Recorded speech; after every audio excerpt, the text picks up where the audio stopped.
이런 재림의 시기와 맞물려 종말론에 관한 세 가지 이론이 있는데 전천년주의, 후천년주의, 무천년주의입니다. 이 이론들은 요한계시록 20장 1절부터 9절에서 6번 언급되고 있는 천년, 그러니까 천년 왕국과 그리스도의 재림의 관계에 대한 각기 서로 다른 해석에서 나왔습니다. 우선 전천년주의는 천년왕국 이전에 예수 그리스도께서 이 땅에 재림하신다는 이론으로 성경적인 관점과 정확하게 일치합니다. 이에 반해 후천년주의는 천년왕국 이후에 그리스도께서 재림하신다는 학설인데 로마 가톨릭의 거짓 교리들을 신학적으로 체계화한 어거스틴이 강력하게 주창하고 확산시킨 비성경적이고 진화론적인 이론입니다. 또한 무천년주의는 천년왕국이 언제 시작되었는지를 정확히 제시할 수 없었던 후천년주의자들이 차선책으로 만들어낸 학설이며 이 이론에 따르면 천년은 문자적인 기간이 아니라 불특정한 상징적인 기간이고 하나님의 어떤 완성된 기간을 의미합니다. 다시 말해 그저 천년왕국 같은 세상이 일정 기간 지나고 나면 예수 그리스도께서 재림하신다는 허황된 이론인 것입니다.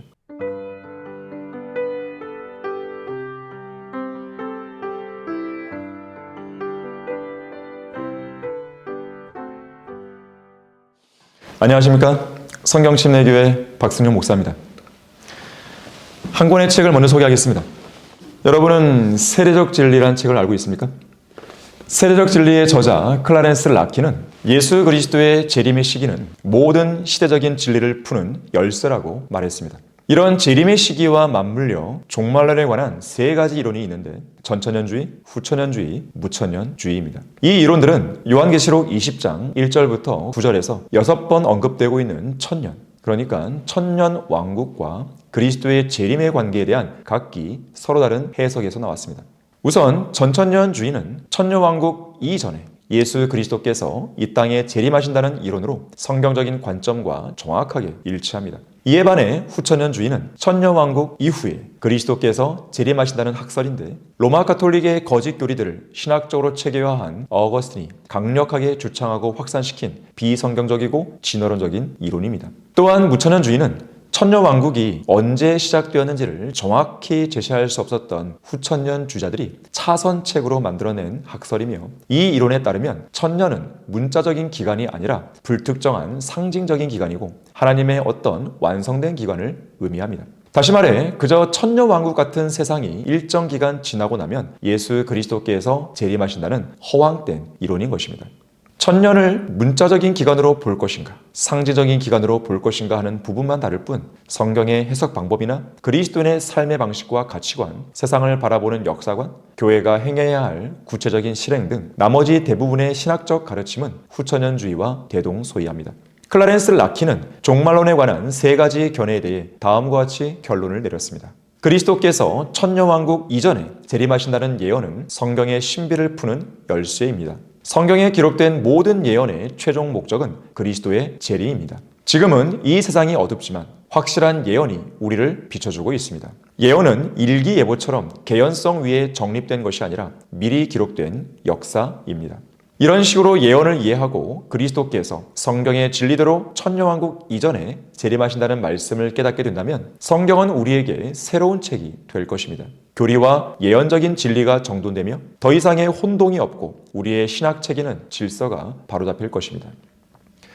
흔히들 전천년주의가 19세기 후반 영국 플리머스 형제단의 존 다비에 의해 처음으로 주창되고 1909년 스코필드 주석성경의 영향으로 확산된 것처럼 보는 경향이 있습니다. 그러면서 전천년주의 역사를 200년도 채 안 되는 짧은 기간으로 축소시키고 전천년주의를 마치 근현대에 갑자기 제기된 이상한 신학 이론으로 비평하고 있는데 이것은 역사적인 사실과 전혀 다릅니다. 우선 구약의 선자들과 신약의 사도들이 일종의 전천년주의자들이었습니다. 왜냐하면 이사야부터 말라키까지 17권의 선자들과 로마서부터 요한계시록까지 사도들이 기록한 22권의 서신서 및 예언서가 재림하시는 예수 그리스도의 천년 통치를 직간접적으로 다루고 있기 때문입니다. 특히 그런 내용은 사도 요한이 기록한 요한계시록에서 두드러지며 사도 바울 역시 마지막 날들에 교회들이 배교하고 죄악들이 급증할 것임을 예고하면서 오직 예수 그리스도의 재림만이 성도들이 간절히 바라야 할 복된 소망임을 강조하고 있습니다. 또 한 명의 사도인 바나바도 다음과 같이 주장함으로써 7천년 체계를 언급했습니다. 하나님께서 6일 동안 일을 끝내셨는데 이것은 주님께서 6천년 안에 모든 일을 끝내실 것을 의미합니다. 그리고 일곱째 날에는 쉬신 것처럼 그분의 아들 예수 그리스도께서 재림하시면 악한 자들을 멸망시키시고 일곱 번째 천년에 쉬실 것입니다. 이러한 전천년주의 신앙은 소위 교부들의 시대에도 이어졌는데 2세기에 활동했던 저스틴 마터는 말하기를 그리스도인들의 부활이 있고 에스겔과 이사야에서 가르친 대로 예루살렘에 천년의 기간이 있다. 그리스도께서는 천년왕국을 세우시며 예루살렘을 회복하시고 성도들 가운데서 그곳을 통치하신다. 그리스도의 지상왕국을 기대하는 것이 올바른 교리의 초석이다라고 했습니다. 폴리캅의 제자이자 리옹의 감독이었던 이레네우스는 3년 반 동안 계속되는 적그리스도의 활동이 있을 것이고 그 후에는 그리스도께서 나타나셔서 사탄을 결박하시고 부활한 무리와 함께 예루살렘에서 천년을 통치하신다라고 말했으며 하나님께서 인간과 맺으신 언약과 관련해서는 홍수 이전에 아담에게 주신 것과 홍수 이후에 노아에게 주신 것, 그 이후 모세에게 주신 율법, 그리고 교회에 위탁하신 은혜의 복음 등으로 나누었습니다. 또한 터툴리안 역시 그리스도께서는 예루살렘의 수도를 정하시어 왕국을 통치하실 것이다라고 가르쳤습니다. 다시 말해 오리겐을 제외한 교부들 대부분이 전천년 주자들이었으며 다만 당대에는 천년 지복설이란 용어로 불렸을 뿐입니다.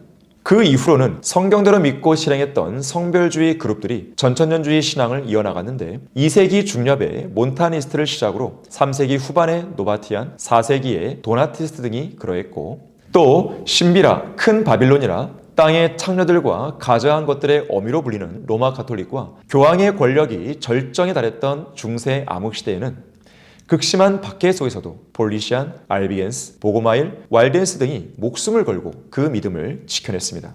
한편 1517년 마틴 루터가 종교개혁을 일으키면서 바르게 보존된 성경이 회복된 이후에는 존 칼빈을 위시한 개혁자들이 후천년주의 거짓 교리를 붙들고 있는 동안 성경대로 믿는 제침내 교도들이 전천년주의 믿음을 지켜 나갔습니다. 그러던 중 섭리로 보존된 성경을 기반으로 복음 전파와 성경 연구가 활발하게 이루어지면서 전천년주의 믿음이 신학적으로 체계화되었는데 진리의 말씀을 올바로 나누어 공부하라는 명령에 따라 경륜에 따른 시대 구분이 체계화된 것입니다. 1640년에는 윌리엄 고치가 6개의 경륜을 제시했고 피에르 포일에는 7개의 경륜에 따라 전천년주의 체계를 제시했으며 아이작 왓슨은 6개의 경륜을 제시했습니다. 이 외에도 전천년 세대주의를 확립한 사람들로는 존 테일러와 존 플래처가 있었고 또 존 프리스틀리와 데이비드 보그, 아담 클라크, 조지 파버, 데이비드 러셀 등이 있었습니다. 한 가지 눈에 띄는 점은 이들 전천년 세대 주자들 중에는 로마 가톨릭 신학자가 단 한 명도 없다는 사실입니다. 그 후로는 존 넬슨 다비가 7개의 경륜을 제시했고 사무엘 자비스, J.H. 맥컬로, 존 페이 스미스, 존 콕스, 존 커밍, 조엘 존스, W.C. 베인, 찰스 하치, 로버트 댐니, 존 그레이브스, 사무엘 앤드류스, 윌리엄 팔레인, 조지 펜버, 로버트 카메론, 조지 윌슨, 아돌프 녹, 조지 솔타우, A.E. 녹, 에델버트 벌링거, 놀만 해리슨, 조지 거드브로드, C.A. 카데스, 해리 아이언사이드, 데이비드 쿠퍼, 아더 아이스벨, 조지 크롤리, 알게논 폴록, 루이스 트래퍼, 아이작 멜드만, 존 F. 왈버드 등도 각기 나름대로 전천년주의 체계를 제시했습니다. 특히 C.I. 스코필드가 전천년 세대주의를 기독교계 안에 확산시키는데 가장 큰 기여를 했고 로버트 앤더슨 경은 후천년 주자들과의 심도 있는 논쟁을 통해 성경적으로 또 학문적으로 전천년 세대주의를 변증했으며 클라렌스 라키는 이 분야에 있어 위대한 고전인 세대적 진리를 통해 더욱 자세한 전천년주의 체계를 정립했습니다. 피터 러크만 역시 이 분야에 관한 한 빼놓을 수 없는 독보적인 신학자였습니다. 그 외에도 찰스 스펄전, 고든, D.L. 무디 같은 위대한 복음 전파자들이 전천년주의 신앙을 가르쳤는데 특히 무디는 나는 성경에서 예수 그리스도께서 천년왕국이 끝난 후에 돌아오실 것이라는 말씀을 찾을 수 없다. 하나님의 말씀은 우리에게 주의 오심을 기다리라고 지시하신다고 역설했습니다. 이렇게 2000년 교회사에서 전천년주의 신앙이 믿음의 유산으로 면면이 이어져 올 수 있었던 가장 큰 이유는 그리스도인의 믿음과 실행의 최종권인 성경이 전천년주의 신앙을 가르치고 있기 때문입니다. 이것을 증거하고 있는 많은 구절들 가운데 결정적인 본문이 시편 104편 35절입니다. 죄인들은 땅에서 소멸될지어다. 악인들은 더 이상 잊지 못할지어다. 인류 역사상 지구상에서 죄인들이 소멸된 일은 단 한 번도 없었고 앞으로도 그럴 것입니다. 예수 그리스도께서 이 땅에 재림하셔서 통치하실 천년왕국이 도래하기 전까지는 절대 불가능한 일인 것입니다. 만일 후천년, 무천년 주자들의 주장대로 현 교회 시대가 왕국 시대라면 이 땅에 죄인들이 존재하지 말아야 합니다. 설령 왕국이 세워져가는 과정이라고 해도 악인들이 줄어들어야 옳지 어떻게 세대를 거듭할수록 더 급증할 수 있단 말입니까? 인간의 힘으로는 절대로 이 땅에 왕국을 세울 수 없습니다. 이에 반해 천년왕국 기간에는 예수 그리스도께서 통치하시기 때문에 악인들이 있을 수 없습니다. 죄인들이 땅에서 소멸되고 악인들이 더 이상 존재하지 않는 새로운 세상, 사탄의 미혹이 존재하지 않는 새로운 시대, 생각만 해도 흥분되고 전율이 느껴집니다. 그래서 앞서 언급한 시편 104편 35절의 후반부에서는 이렇게 외칩니다. 오 내 혼아 너는 주를 송축하라. 너희는 주를 찬양할지어다. 이처럼 영광스러운 천년왕국이 지상에 세워지면 많은 변화가 일어날 것인데 우선 땅이 회복되고 아름답게 되며 무엇보다도 예루살렘이 새로워질 것입니다. 다시 말해 예루살렘이 천년왕국에서 전 세계의 수도가 되는 것입니다. 그곳에는 영원한 왕이요 영원한 하나님이신 예수 그리스도의 보좌가 있을 것이고 모든 사람이 이스라엘의 거룩한 분, 곧 예수 그리스도로 인해 즐거워할 것입니다. 왜냐하면 그분은 위대한 구원을 이루신 분이고 그분의 통치는 의와 화평 속에 이루어질 것이기 때문입니다. 또한 이 거룩한 성읍 예루살렘은 그 안에 천년왕국 성전이 세워지면서 경배의 중심지가 될 것입니다. 천년왕국 성전에 관한 구체적인 내용은 에스겔 40장에서 42장까지에 자세히 언급되고 있으며 특히 주의 영광이 성전 안에 거할 것인데 구약에서 떠나셨던 주의 영이 다시 돌아오시는 것입니다. 특히 천년왕국 성전에서 흘러나가는 생명의 강은 치유의 물이 되고 물고기에게 생명을 줍니다. 그 사면의 규격이 1만 8천이며 그 날로부터 그 성읍의 이름이 주께서 거기 계시다가 될 것이라.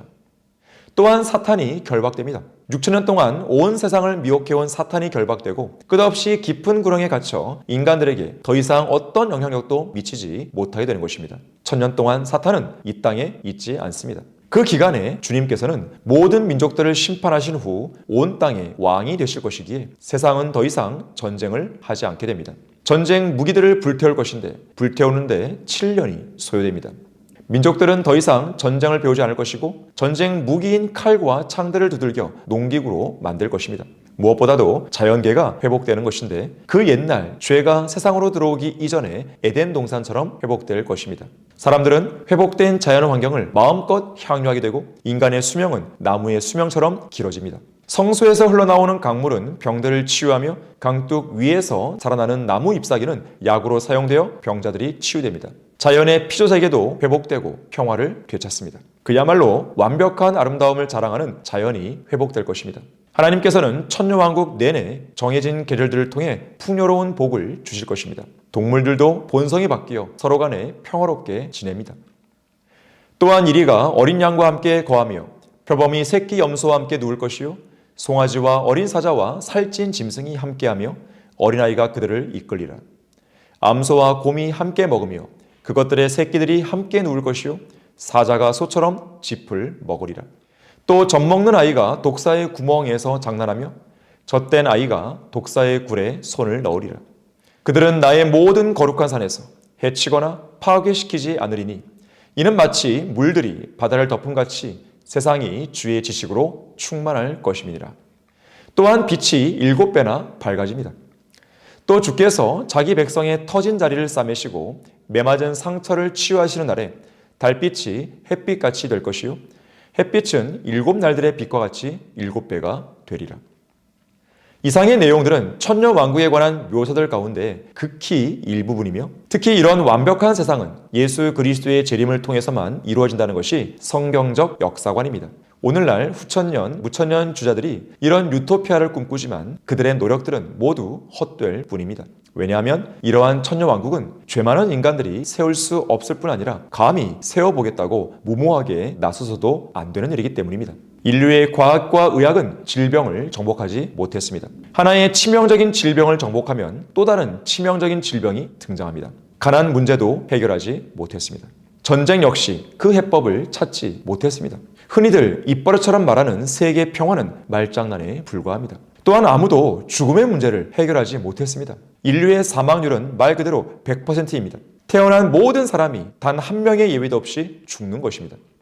범죄도 마찬가지인데 범죄는 이 땅에서 가장 번창하는 사업이 되고 있습니다. 자연재해 역시 마찬가지입니다.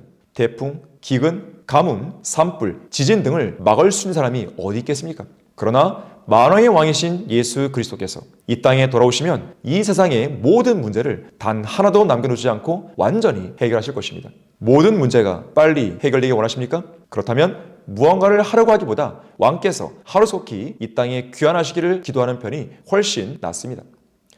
사무엘하 19장 10절에서는 어찌하여 너희는 왕을 다시 모셔오는 일에 대해 한마디도 말하지 아니하냐라고 묻습니다. 이에 우리는 다음과 같이 간절히 기도해야 합니다. 그러옵니다. 주 예수여 오시옵소서.